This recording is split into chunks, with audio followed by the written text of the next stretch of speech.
এখন কাকরাইল মোড়ে অবস্থান করছি। আর কাকরাইল মোড়ের এই অংশটি হলো এটা হলো যে জাজেস কমপ্লেক্স, বিচারপতিদের জন্য এটা হলো কোয়ার্টার বা এখানে তারা বসবাস করে সরকারিভাবে। আর এটা হলো জাজেস কমপ্লেক্স, এটা হলো জাজেস কমপ্লেক্স।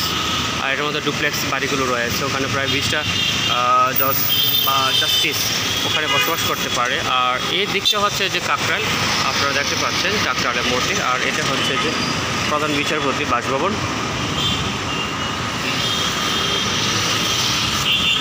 এদিকটা হচ্ছে কাকরাইলের মোড় আর বরাবর চার্চ রয়েছে। আর এই গেটটা হচ্ছে যে প্রধান বিচারপতির বাসভবন, 19 হেয়ার রোড। এখান থেকে ভিতরে অংশটুকু দেখা যায়। এখান থেকে কাকরাইল মোড়ের সিম্বলটি দেখতে পাচ্ছি। সামনে কিছু আরও সুন্দর সুন্দর বিল্ডিং রয়েছে। জাস্ট অপোজিট পাশে খুবই সুন্দর একটা বিল্ডিং রয়েছে। আর এই সামনের দিকে একটা চার্চ রয়েছে খ্রিস্টানদের। প্রধান বিচারপতির বাসভবনের দক্ষিণ দিকের অংশ এটি। এখানে এক সুন্দর একটি ডিজাইন আছে। এই ডিজাইনটি যখন সন্ধ্যা হয় বা রাতে হয় খুবই সুন্দর আলোকিত হয় এটা। আর জাস্ট এর অপোজিট পাশে কাকরাইল মোড় বলতে যেটা সবাই চিনি, ওখান থেকে বাংলাদেশের যে জামাত বের হয় বিভিন্ন মসজিদে, কাকরাইল মসজিদ বলা হয়। সামনে ওখানে আমরা এগিয়ে যাচ্ছি। প্রধান বিচারপতি বাসভবনের সামনে পুলিশের ব্যারিকেড দেওয়া আছে, রেডি করা আছে যে কোনো মুভমেন্টে যেন পরিস্থিতি সামাল দেওয়া যায়। এই অংশ থেকে আমরা কাকরাইল মসজিদ দেখতে পাচ্ছি।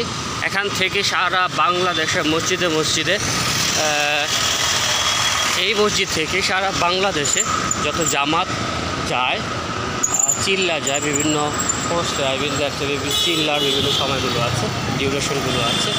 সেই ডিউরেশনে তারা এই মসজিদ থেকে ডিসাইড করে কোন মসজিদে কোন টিম কতদিনের জন্য যাচ্ছে। এবং পাশাপাশি এখানে কিছু ফুটপাথ রয়েছে। আর পাশে দিয়ে ওইটা হচ্ছে যে রমনা পার্ক।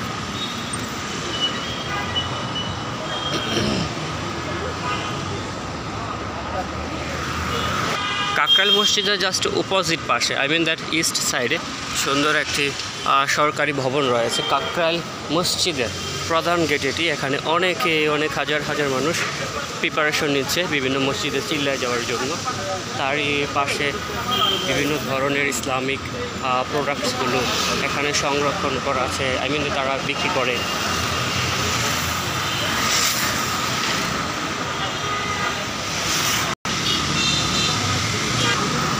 কাকরাইল মসজিদের সামনে থেকে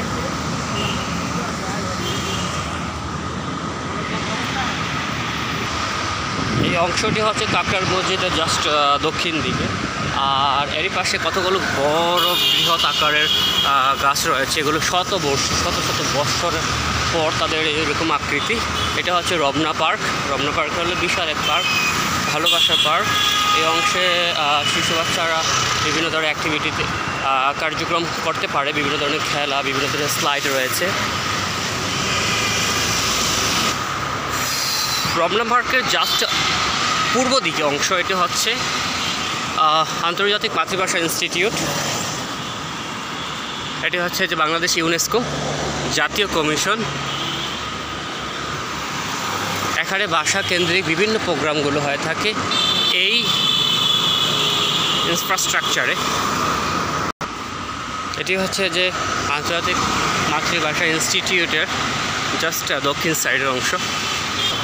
এরই পাশে খুবই সুন্দর রাস্তাগুলো এখন পরিষ্কার পরিচ্ছন্ন। পাশে দেখতে পাচ্ছেন মৎস্য ভবন। আর এই অংশটাতে রয়েছে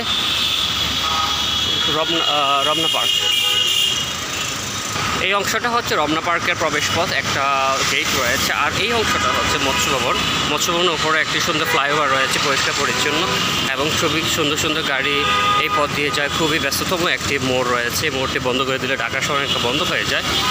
আর এই পথের পাশেই রয়েছে বাংলাদেশের সুপ্রিম কোর্ট এবং এদিকেই রয়েছে পূর্ব দিকে মৎস্য ভবনটি। নতুন এখন আকার আকৃতি পেয়েছে। এই অংশে পুলিশের গার্ড থাকতে হয়, বিভিন্ন task force to maintain the any emergency situation.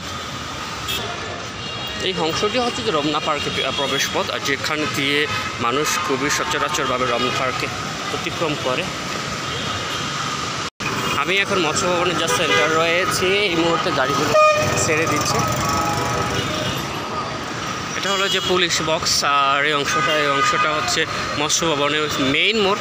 এই অংশটা হচ্ছে মৎস্য ভবন মূলত। এই অংশটা দিয়ে এটা হচ্ছে সুপ্রিম কোর্ট, এদিকে শাহবাগের দিকে যায়।